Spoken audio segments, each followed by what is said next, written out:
Alors donc, je m'appelle Christophe Brachet, je suis photographe professionnel depuis 9 ans maintenant.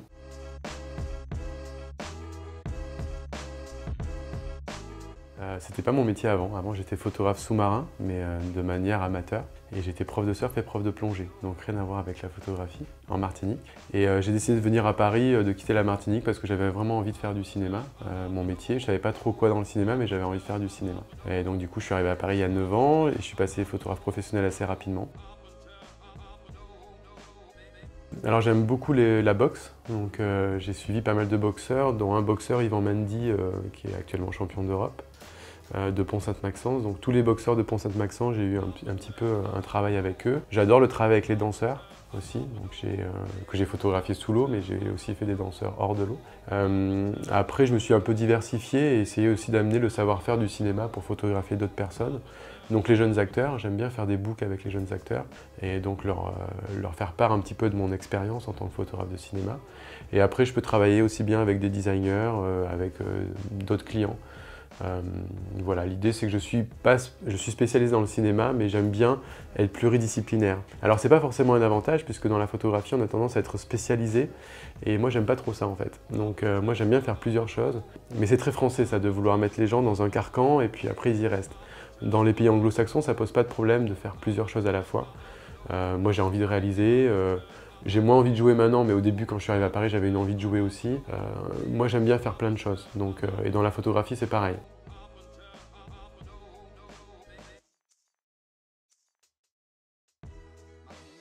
Alors moi, je travaille vraiment en partenariat avec le directeur de la photographie. C'est-à-dire que je suis là sur le plateau de cinéma pour respecter sa lumière et pour respecter aussi tous les cadres qu'il va mettre en place. Après, on m'autorise effectivement une certaine liberté dans la création, puisque moi, je suis là avant tout pour donner mon regard sur le film.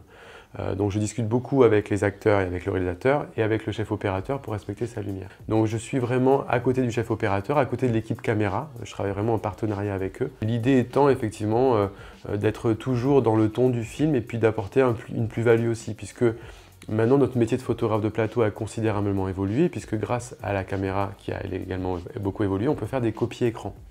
Donc notre métier, il est vraiment, je pense, une plus-value sur le film. C'est-à-dire, vu qu'on peut faire des copies écran, je pense qu'il faut qu'on se dirige vers des cadrages qui peuvent être différents que justement fait le chef opérateur, toujours en accord avec les acteurs pour respecter par exemple leur bon profil, etc. bien évidemment. Mais je pense que ça c'est important, que notre métier il évolue dans ce sens-là. En tout cas, le photographe de plateau est forcément une plus-value sur le film, puisque avec une copie écran, on n'a pas aussi tous les backstage, toute la fabrication du film, donc ça c'est important aussi. On a beaucoup de plaisir à regarder les photos de Delon, de Belmondo qui se faisaient avant, avec notamment tous les backstage qui étaient à côté, donc ça, une copie écran ne pourra pas le faire par exemple. Donc moi je vois notre métier de photographe de plateau, puisqu'on n'est pas très nombreux à le faire, comme un vrai plus pour le film et pour la communication du film. Après il faut jouer les jeux de la communication, où là je pense aussi en France on est encore un peu trop timide. On a un peu peur d'utiliser les réseaux sociaux, on a un peu peur d'utiliser toute cette communication, on a tendance à utiliser 20 photos en exploitation du film, à les mettre sur un site internet comme Allociné, à se dire le travail est fait.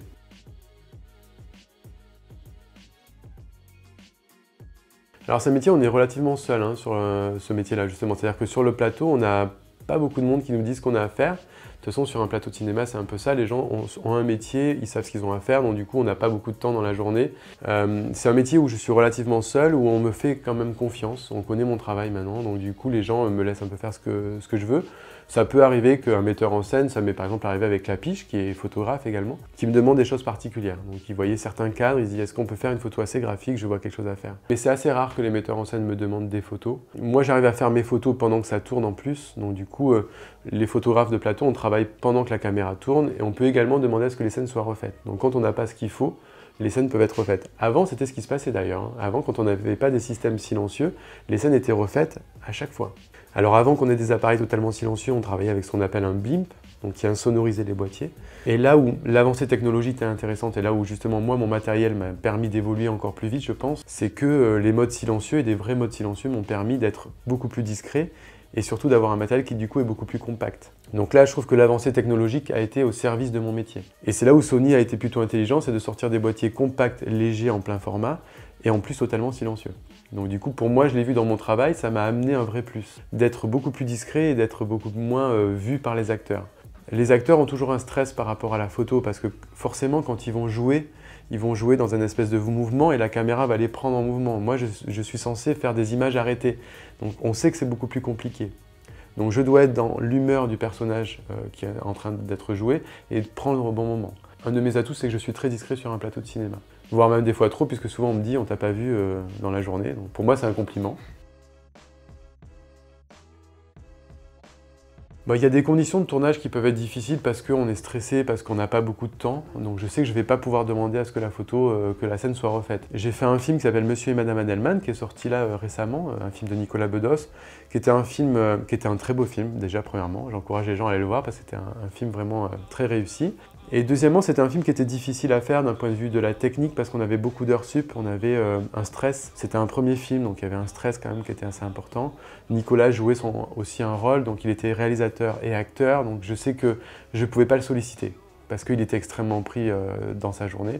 Donc je devais me débrouiller tout seul et du coup avoir des moments où j'avais quasiment pas de place pour travailler. Donc ça c'était assez stressant, je savais que je commençais ma journée stressée parce que c'était des conditions qui étaient difficiles. Mais j'ai réussi à avoir ce qu'il fallait, donc ça c'était un avantage. Après, dans les petites anecdotes, j'ai adoré par exemple travailler avec Isabelle Adjani parce que c'est quelqu'un qui a un vrai retour sur vos images. C'est-à-dire que c'est une obligation qu'à la fin de chaque journée, elle veut voir le photographe dans sa loge pour pouvoir voir les photos, qu'elle me dise ce qui va et ce qui ne va pas. Et du coup, j'ai un retour en direct. Alors que souvent, dans le métier, on a tendance à faire les photos et on a un retour après le tournage. Donc il peut y avoir une frustration, même moi en tant que photographe, de me dire j'espère que j'ai pas raté des choses et que je vais pas les décevoir. Et ça, c'est quelque chose d'assez positif qui se perd un peu dans le cinéma parce qu'on n'a pas beaucoup de temps, parce que les acteurs sont beaucoup sollicités aussi. Et Adjani prend ce temps à la fin de chaque journée avec le photographe et pour voir ce qui va et ce qui va pas. Donc du coup, je peux corriger les fois d'après. Donc je trouvais que c'était un rapport assez intelligent à l'image et à la photographie.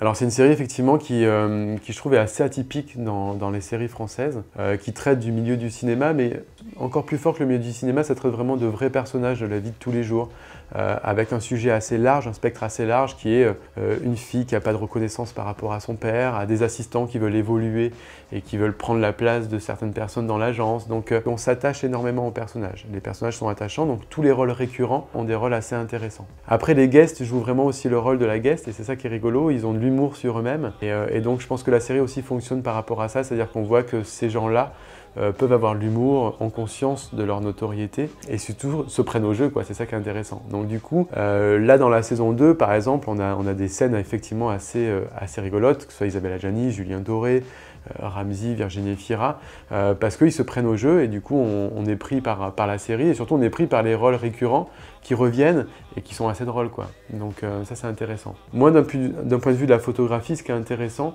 c'est que je les suis depuis le début. Donc du coup il y a une vraie complicité qui s'est installée avec les acteurs et notamment quand on a dû réfléchir à une photo emblématique de la série, donc cette photo où ils sont assez posés dans le hall de l'agence ASK, on y a réfléchi tous ensemble en fait, que ce soit avec les acteurs, que ce soit aussi avec l'équipe technique, avec les maquilleurs, avec les coiffeurs, avec la costumière, donc ça c'était intéressant à travailler parce que du coup on a créé une vraie équipe et on est là vraiment au service d'acteurs et on espère qu'on va tenir le plus longtemps possible sur une série, c'est ça qui est difficile. C'est plutôt encourageant puisque les audiences sont plutôt bonnes.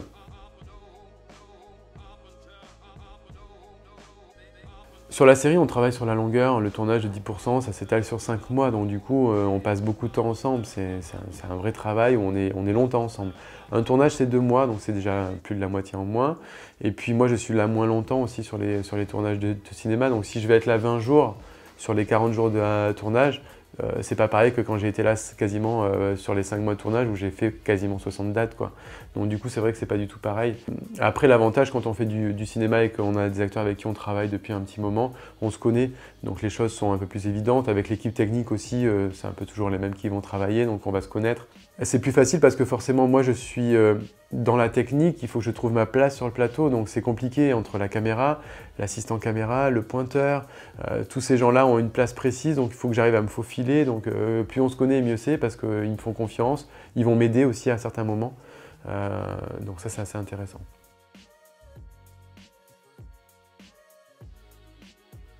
C'est difficile parce qu'effectivement, j'ai la chance de beaucoup travailler. Donc du coup, j'ai des projets qui sont un peu en stand-by. J'ai notamment un projet sur le cancer du sein que j'ai mené avec une amie à moi. L'idée était de traiter la reconstruction d'une femme après un cancer du sein. Donc l'idée, c'est que je la suis et je la photographie tous les 2-3 mois. Sauf que là, on a espacé un petit peu nos visites. Donc je ne sais pas quand est-ce que se finira ce projet. C'est un projet qui est sur la longueur de toute façon, puisque je voulais la suivre jusqu'à la reconstruction plastique. En plus, elle essaye d'avoir un enfant, chose qui est assez nouveau, puisqu'avant, quand on avait un cancer du sein, c'était difficile d'avoir un enfant à cause du traitement, de la chimio. Donc les technologies ont évolué, donc on veut aussi montrer ça. Donc notre projet prend du temps, mais c'est pas plus mal finalement. Je me dis, ça serait super d'avoir suivi cette femme de la fin de son cancer jusqu'à l'aboutissement et d'avoir un enfant. Donc effectivement, mes projets perso prennent du temps parce que j'ai pas forcément beaucoup de temps, mais voilà, j'ai ce projet-là, j'ai un projet sur les SDF que j'ai du mal aussi à amener parce que j'ai moins de temps à consacrer. C'était aussi l'idée de suivre des personnes dans la rue. Moi, ma manière de parler de certaines choses, c'est la photographie, donc c'est vrai que je voulais traiter ce sujet qui pour moi est un sujet vraiment important et dont on ne parle pas assez. Voilà, donc le cancer du sein, les SDF, ce projet de photo sous-marine que j'ai commencé avec les danseurs, que j'aimerais amener vers des acteurs, que j'aimerais amener sous l'eau. C'est des choses que je fais à côté, de manière totalement indépendante, c'est ça que j'aime. Soutenu, effectivement, le fait d'être ambassadeur Sony, c'est quand même un avantage parce que justement j'ai Sony qui va m'aider dans mes projets personnels, donc ça c'est assez intéressant. Le partenariat avec Sony, il a commencé avec le Sony Store, à l'époque où il y avait un Sony Store à Paris, en fait, avenue Georges V. Et en fait, quand j'arrivais à Paris, je recherchais un partenariat parce que je me suis dit, j'étais encore débutant entre guillemets dans le milieu professionnel, mais je me suis dit pourquoi pas. Avant, en fait, en argentique, je travaillais avec Konica Minolta. Donc du coup, vu que Sony a repris Konica Minolta, je me suis dit que ça serait intéressant d'aller vers eux. Et de suite, j'ai eu des interlocuteurs assez intéressants, notamment à la boutique avec Jean-Philippe Tuttle par exemple. J'ai eu des vendeurs assez compétents qui ont été à mon service et je trouvais que cette boutique, elle était intéressante parce que les gens qui travaillaient dans cette boutique étaient plutôt très professionnels et surtout à l'écoute parce que Sony arrivait dans le milieu professionnel et était assez demandeur de gens qui s'intéressaient à leur matériel. Moi, j'avais aucun préjugé sur le matériel. J'ai toujours pensé que c'est pas le matériel qui fait le photographe, ça reste encore le photographe. Comme pour faire un film, c'est pas la caméra qui fait un réalisateur, ça reste le réalisateur qui fait son film. Pour moi, en photo, c'est pareil en fait. Tous les boîtiers sont maintenant très haut de gamme et moi, je voulais continuer avec Sony parce que c'était une suite logique par rapport à ce que j'avais avant. Et surtout, je trouvais que Sony avait déjà à l'époque une politique où ils voulaient vraiment rentrer dans le milieu professionnel. Donc l'idée, c'était de suite, on s'est retrouvés ensemble avec Sony, en même temps avec Rémi Chapeau Blanc aussi, qui était tout jeune ambassadeur comme moi. Donc on a été tous les deux, on a évolué avec eux. Et ce qui était intéressant, c'est qu'on a évolué aussi avec le matériel. Donc de suite, en plus, ils ont sorti des boîtiers que je trouvais assez intéressants, puisque l'Alpha 900, qui a été un de leurs premiers boîtiers pro plein format, était vraiment un très bon boîtier, avec un viseur optique qui était assez formidable d'ailleurs à l'époque. Tout le matériel a évolué dans mon sens de mon métier, ce qui est quand même un super avantage, c'est-à-dire que le matériel est devenu plus compact, léger, et surtout est devenu silencieux. C'est-à-dire que Sony a abandonné très rapidement le miroir et je trouvais que c'était plutôt intéressant parce que moi, dans mon métier de tous les jours, je voyais que c'était un gain de productivité. Le fait de voir l'image en direct dans mon viseur me faisait gagner du temps dans mon travail de photographe en fait. Là où ça a été décrié en plus au début, je sais que beaucoup de photographes disaient non, le viseur électronique n'est pas au point, on préfère travailler avec un viseur optique. Je trouvais ça assez dur comme jugement parce que je disais mais je comprends pas en fait, c'est-à-dire que moi j'ai plus ce réflexe de faire une photo et de regarder mon image sur mon boîtier en fait. C'est-à-dire que la photo, je l'ai vue en direct dans mon boîtier. Et c'est là où je trouve que Sony a été assez intelligent et d'autres marques ont pris le pas après derrière d'ailleurs, de croire à ce viseur électronique. C'est-à-dire que le tout électronique nous a amené un gain de productivité. Et puis Sony a cru aussi à mon travail, donc ça fait toujours plaisir de se sentir soutenu par une marque. Et du coup, on jouait le jeu de me prêter du matériel et d'avoir le matériel aussi avant, de pouvoir le tester, de leur faire des retours par rapport au matériel. Donc ça, c'était aussi un travail qui était assez intéressant. Alors j'utilise l'A7S II pour tout ce qui est making-of, puisque mon métier de photographe de plateau a évolué, comme beaucoup de photographes de plateau. Maintenant, on nous demande de plus en plus de faire du making-of. Alors c'est difficile parce que ce n'est pas les mêmes métiers, mais effectivement notre métier évolue, donc il faut s'adapter. Donc le 7S II plutôt pour le making-of, le 7R2 plutôt pour les photos, et le RX1 Mark II aussi pour les photos. J'ai été un féru du RX1 quand il est sorti, j'ai trouvé que c'était un boîtier qui était totalement atypique, je trouvais. J'adore travailler au 35, alors je travaille quasiment qu'avec des focales fixes, et je trouvais que c'était un boîtier qui avait vraiment quelque chose qui était atypique dans le sens où il était petit, compact, léger, tout ce que j'adore sur un boîtier, et qui était quasiment silencieux. Donc du coup sur les plateaux je l'ai beaucoup utilisé. Son évolution aussi était intéressante sur le Mark II avec un viseur intégré. Donc du coup j'utilise ces deux boîtiers là principalement, 7R2 et RX1 Mark II, et après beaucoup de focales fixes. Donc j'utilise beaucoup le 35, beaucoup le 55, le 85 et quelques montures A aussi que j'adapte aussi Donc le 70-200, j'utilise aussi beaucoup. Et le 70-300 aussi, par exemple, sur le film que je fais en ce moment avec Michel Larocque, on travaille assez loin des acteurs. Donc mon 70-300 me sert plutôt pas mal parce que du coup, je peux venir sur des plans un peu plus serrés.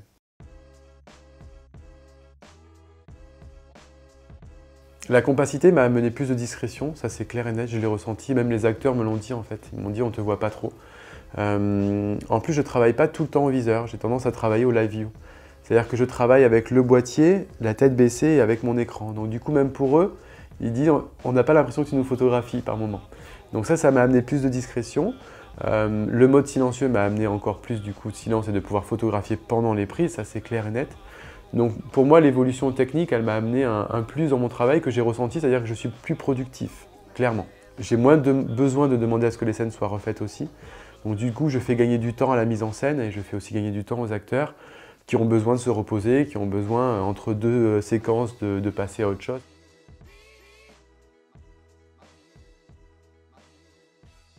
C'est pas si nécessaire que ça en fait. C'est-à-dire que j'ai fait des affiches, par exemple, une affiche d'un film que j'ai adoré, Je suis un soldat, un film de Laurent Larivière avec Louise Bourgoin, a été fait au 7S, cette affiche-là. Donc en fait, tout le monde pense dans l'idée générale que la résolution c'est quelque chose de très important. Si on retourne 5-6 ans en arrière, on avait des boîtiers qui ne dépassaient pas les 20 millions de pixels et on arrivait à travailler parfaitement. Je pense que c'est quelque chose de très commercial entre les marques, elles ont raison. Ça autorise quand même une chose qui est intéressante, ça nous permet de recadrer nos images plus facilement. Ça peut avoir un inconvénient aussi parce qu'il faut penser à ce que les machines suivent derrière. Hein. Quand on fait des photos avec du 42 millions de pixels, il faut que la machine suive derrière. Donc pour moi, l'avantage que j'ai, c'est le recadrage principalement. Ça m'arrive de mettre mon capteur à 18 millions, de le repasser en 18 millions par exemple. Quand je fais mes bouts d'acteurs, on n'a pas besoin de 42 millions de pixels. Donc pour moi, c'est un avantage certain effectivement dans la latitude que ça me donne pour recadrer. C'est pas pour moi un point hyper important les millions de pixels sur un boîtier. Pour moi, ce qui est très important, c'est plutôt la montée en sensibilité, la vitesse de l'autofocus, et là où le CTR2 a eu une remarquable évolution, c'est par rapport à l'autofocus. Là où les tout hybrides étaient peut-être un peu faibles par rapport au réflexe, c'était effectivement cet autofocus, et là où Sony a résolu tous les problèmes, c'est avec ce CTR2, avec le 6500 aussi en mode APS-C, qui est un boîtier qui est remarquable, c'est-à-dire que l'autofocus est vraiment à la hauteur de ce que recherche un photographe professionnel.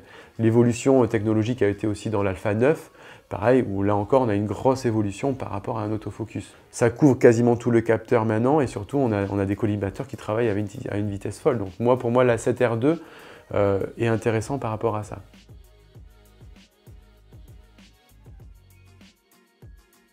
Alors là, la force d'un boîtier en sensibilité, effectivement, c'est intéressant parce que j'ai des scènes qui peuvent être très sombres, mais je sais que les distributeurs, pour utiliser les images, vont pas vouloir forcément des choses trop sombres. Donc des fois, je suis amené à travailler un peu plus lumineux, effectivement, que la caméra, donc c'est là où la montée en sensibilité va être importante. Donc il y a un film, notamment pour revenir sur Je suis un soldat, un film de Louise Bourgoin, qui était un film assez sombre à certains moments. C'était un vrai film d'auteur, avec ça parlait du trafic de chiens, donc avec des scènes qui pouvaient être assez sombres, donc je sais que j'ai fait des photos à 12 000 ISO. Donc là, le 7S était juste remarquable pour ça, parce que je savais que j'avais cette facilité à pouvoir monter en sensibilité assez facilement. Donc c'est là où de temps en temps, dans le cinéma, on a ce besoin-là. C'est pas souvent quand même, je trouve. Je travaille rarement au-delà de 6000 ISO sur les plateaux de cinéma. Donc c'est pour ça que mon 7R2, qui a aussi une capacité quand même à monter facilement en ISO, est assez intéressant. Mais je ne monte pas tant que ça en sensibilité finalement. Ça va plus être pour mes projets perso où je vais monter un peu plus en sensibilité. Dans le cinéma, un peu moins quand même. Mais ça peut arriver. Sur du cinéma d'auteur, effectivement. Dans les comédies, on a une tendance quand même à éclairer beaucoup, sauf Monsieur et Madame Edelman, justement, où je trouve qu'il y avait un travail sur la lumière qui était remarquable. Hein. Le chef opérateur Nicolas Bolduc a fait un travail juste bluffant. Où là, effectivement, par moment, je montais un peu plus en sensibilité que d'habitude.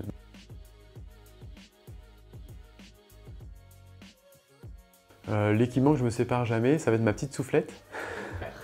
C'est un peu bête, mais ces boîtiers, en fait, il n'y a plus de miroir pour les protéger, donc effectivement, le miroir est directement sur le bloc optique, donc il ne faut pas hésiter à... Après, non, justement, je suis assez léger sur un plateau de cinéma. J'ai tendance à avoir souvent une veste où j'ai deux petites poches sur le côté, donc je mets souvent deux optiques tout le temps avec moi, qui est souvent mon 50, mon 85. Je peux avoir un 24-70 ou un 35, et du coup, avec ça, je fais toute ma journée quasiment. 2-3 batteries supplémentaires. Alors ça, c'était une des critiques. Les gens ont souvent dit oui, c'est des boîtiers qui consomment plus. Pour moi, c'est pas un inconvénient. La batterie, elle se change en 2 secondes chrono. Donc avant d'arriver à 0%, je la change. On a tous des smartphones qui consomment énormément d'énergie. C'est pas pour ça qu'on utilise des anciens boîtiers, enfin des anciens smartphones qui nous duraient une semaine. Donc voilà, j'ai 2-3 batteries sur moi, j'utilise 2 batteries par jour en général, c'est la moyenne. Donc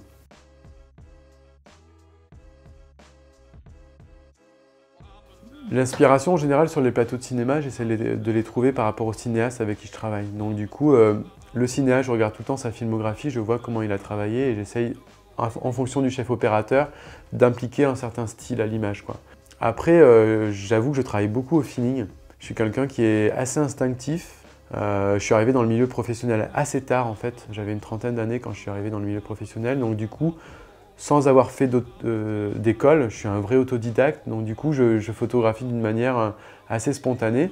Venant de la photo sous-marine en plus, où je dois m'adapter tout le temps à des choses qui changent, du coup, c'est peut-être ce qui m'a amené sur le plateau à être vraiment un électron libre, à tenter des choses. Je pense que ma discrétion aussi, elle vient de là, hein. C'est que pour photographier un requin, il faut être assez calme, assez zen pour l'approcher.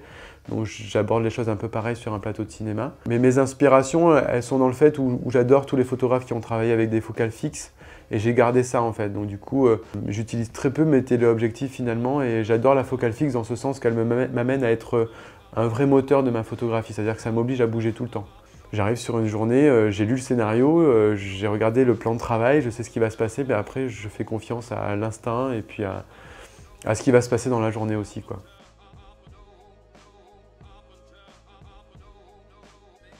Alors c'est vrai qu'on est très peu nombreux à travailler. Alors on est très peu nombreux à travailler pour aussi une raison, c'est que c'est un petit milieu le cinéma.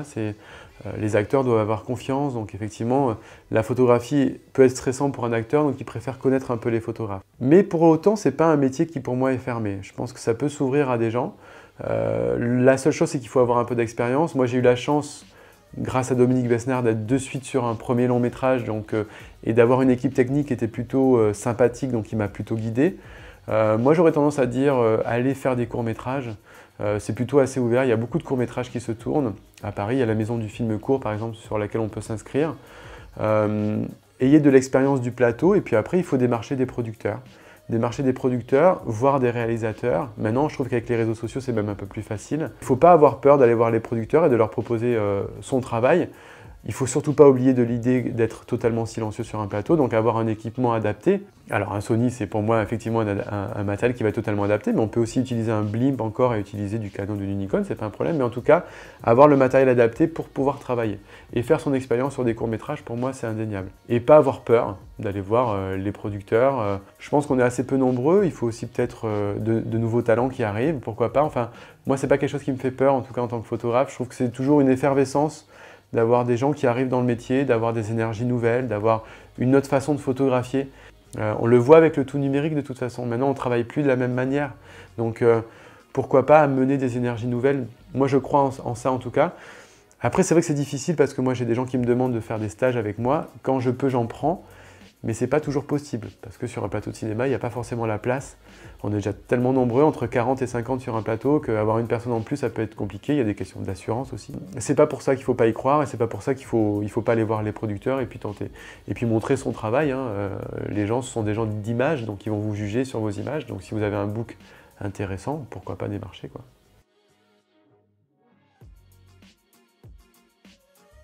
Ce que je pourrais dire, c'est aux gens, effectivement, parce que j'ai beaucoup de gens qui me sollicitent et qui pensent que c'est pas possible de travailler dans le cinéma. Moi, je suis plutôt assez ouvert. Il faut tenter sa chance pour moi. Et puis après, c'est un métier qui est quand même... Enfin, c'est un métier passion hein, pour moi. Hein, c'est-à-dire qu'il faut être passionné pour faire parce qu'on ne gagne pas autant d'argent qu'un photographe de pub, ça c'est clair et net. Mais on a la chance de faire un métier avec des gens qui travaillent sur l'image. Donc pour moi, c'est une vraie chance. Non, après, un dernier mot, c'est... on en parle beaucoup plus dans les pays anglo-saxons. En France, on a encore un peu peur de montrer comment ça se fabrique un film. Moi, je trouve que c'est très intéressant de montrer comment ça se fabrique. Tout l'envers du décor au cinéma est très intéressant. Donc, pourquoi pas en parler. Je trouve que la production et les distributeurs commencent à comprendre l'importance des réseaux sociaux. Donc, j'espère que notre métier, même de photographe, va être plus utilisé. Parce que quand je vois qu'il n'y a que 20 photos qui sont exploitées dans toutes les photos que je vais faire sur un film, je me dis, c'est un peu frustrant.